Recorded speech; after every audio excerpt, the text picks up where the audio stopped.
जैसे कि उम्मीद थी, रिजर्व बैंक ने आज अपना पॉलिसी रेट कट तो कर दिया, लेकिन जितनी उम्मीद थी या ज़रूरत थी उससे कम किया। 25 बेसिस पॉइंट रेपो रेट में और उसी के हिसाब से रिवर्स रेपो रेट में अब बदलाव आ गया है। इसका मतलब ये है कि आरबीआई ने इस साल रेट कट किए 110 बेसिस पॉइंट का। लेकिन ईएमआई के तौर पर हम पर और आप पर फर्क क्या पड़ा, जरा इसको समझने की कोशिश करते हैं।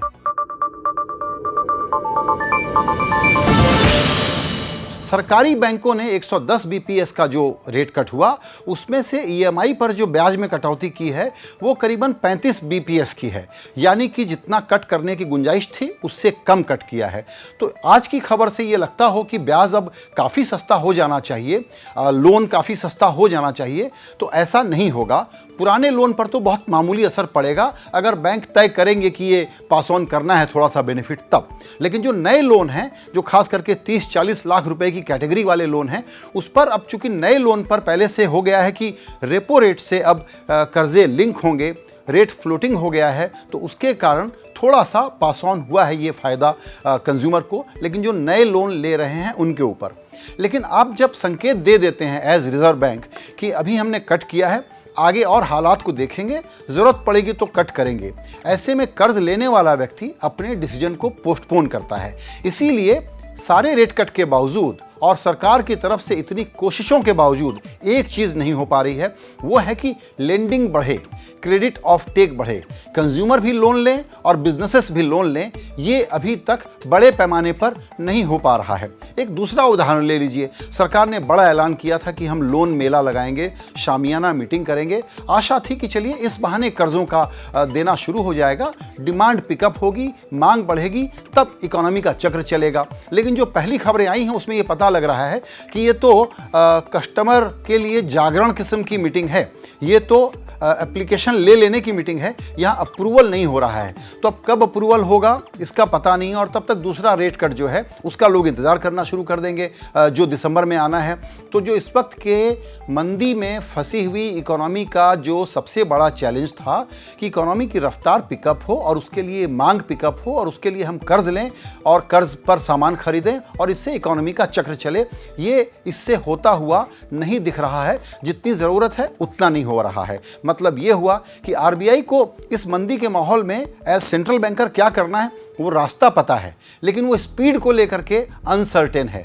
उसको ऐसा नहीं है कि ये पता नहीं कि अगर मैं स्पीड बढ़ा दूं और एक साथ अगर आज 50 बेसिस पॉइंट का कट हो जाता तो उससे एक बड़ा मैसेजिंग जाता कि हाँ अब कर सस्ता हो रहा है, अब डिमांड यहाँ से पिकअप होनी चाहिए। अभी लगता है कि आरबीआई को ये नहीं अंदाज लगा पा रही है आरबीआई कि किस लेवल पर जा करके डिमांड पिकअप हो सकती है। शायद ये लेवल वो नहीं है और आप आगे कट करेंगे तो देखना होगा कि क्या होगा, लेकिन वक्त तेजी से गुजरता चला जा रहा है। दूसरा ये है डिपॉजिटर्स के लिए कि जैसे आपकी मौजूदा ईएमआई कम नहीं होगी, लेकिन आपका जो आगे वाला ब्याज पर जो आपकी कमाई होती है वो अब लोअर इंटरेस्ट रेट रिजीम की तरफ जा रहे हैं हम, तो जाहिर है कि डिपॉजिटर के लिए अब ब्याज की कमाई कम हो जाएगी। शेयर बाजार में ऐसे ही लोगों को हाथ डालने में थोड़ी सी आजकल घबराहट हो रही है, इस वक्त का जो हलचल का माहौल बना हुआ है।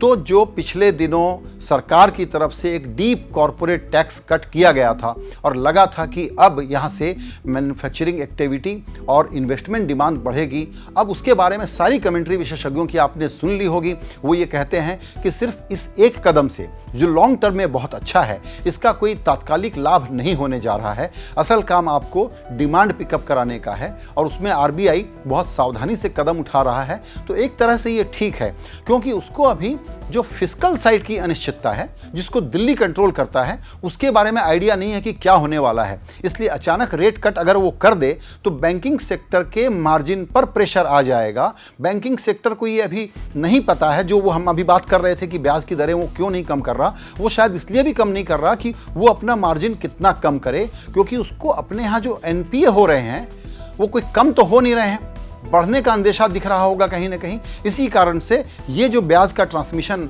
को वो अपने पास रख लेते हैं, रोक लेते हैं, तो अपनी बैलेंस शीट को ठीक रखने के लिए वो ऐसा कर रहे हैं। तो आप बैंकिंग सेक्टर पर प्रेशर नहीं डाल सकते जो ऑलरेडी एक बड़ी क्राइसिस में है। तो यहाँ से बात आती है जो आजकल फिर से हेडलाइन हम देख रहे हैं इस वक्त, ये कोऑपरेटिव बैंक पीएमसी और दूसरा एचडीआईएल खबरों में है जिस पर कुछ कार्रवाइयाँ हो रही हैं।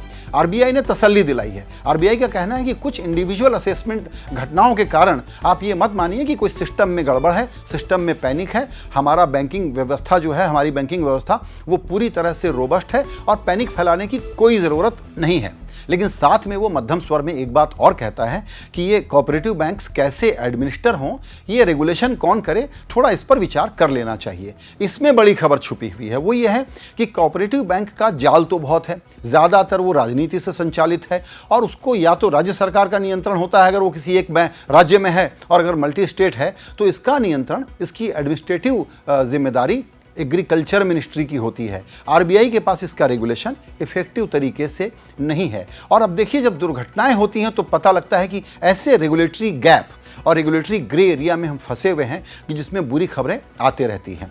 बहुत लोगों को उम्मीद थी कि अब आरबीआई से कुछ हम ये भी सुन लें कि इस वक्त जो एनबीएफसी की क्राइसिस चल रही है और उसका जो इम्पैक्ट हो रहा है, रिपल इम्पैक्ट हो रहा है सब लोगों पर। मैंने एचडीआईएल का जिक्र किया, पीएमसी का जिक्र किया, अब येस बैंक दबाव में है, अब इंडिया बुल्स के शेयर बाजार में टूट रहे हैं, इसके पहले आईएलएफएस का किस्सा आपको पता है। तो बैंकिंग, एनबीएफसी, म्यूचुअल फंड और ये जो बिल्कुल कंटेजियन जैसा एक प्रॉब्लम बन गया है, इसके बारे में आरबीआई आश्वासन के शब्द कह रहा है, पैनिक न करने की सलाह दे रहा है, लेकिन इस प्रॉब्लम को भी अटैक नहीं किया गया है। ये वो धमनी तंत्र है जो जब तक साफ नहीं होगा तब तक इकोनॉमी में वो खून नहीं पहुंचेगा जिसकी वजह से पूरा जिस्म, पूरा तंत्र और पूरी व्यवस्था को चलना है। तो नेट बात यह है कि आरबीआई का ये रेट कट जितना एक्सपेक्टेड था उससे थोड़ा कम हुआ है। इससे मंदी की जो रफ्तार है उसको बदलने में कोई बहुत ज़्यादा मदद मिले, ऐसा विशेषज्ञों को उनकी कमेंट्री को सुन करके नहीं लगता, और यही बात हम आप तक पहुंचा रहे हैं। आरबीआई ने जो एक मैक्रो नंबर हम देखते हैं ग्रोथ का, वो भी एक समय में 6.9% जीडीपी प्रोजेक्ट किया था, उसको अब डाउनवर्ड रिवाइज करके 6.1% कर दिया है। ये क्वार्टर कोई 5.3%, दूसरा क्वार्टर थोड़ा उससे ऊपर, लेकिन कुल मिलाकर के ग्रोथ के बढ़ने की संभावना तो छोड़ दीजिए, ग्रोथ की रफ्तार तेज़ी से गिर रही है। और इस रफ्तार को बदलने के लिए, इस ट्रेंड को बदलने के लिए जो मॉनिटरी और फिस्कल दोनों जुगलबंदी जिस तेज़ी से, जिस मात्रा में सामने आनी चाहिए वो नहीं है। ये कदम नाकाफ़ी हो सकते हैं। यही एक फिक्र का विषय है, या इसी पर नज़र रखने की ज़रूरत है। और हम हमेशा सिर्फ आशा ही कर सकते हैं कि शायद सरकार को इस क्राइसिस का, इस वक्त जो क्राइसिस है उसका ठीक अंदाज़ है और वो जल्दी कदम उठाएगी।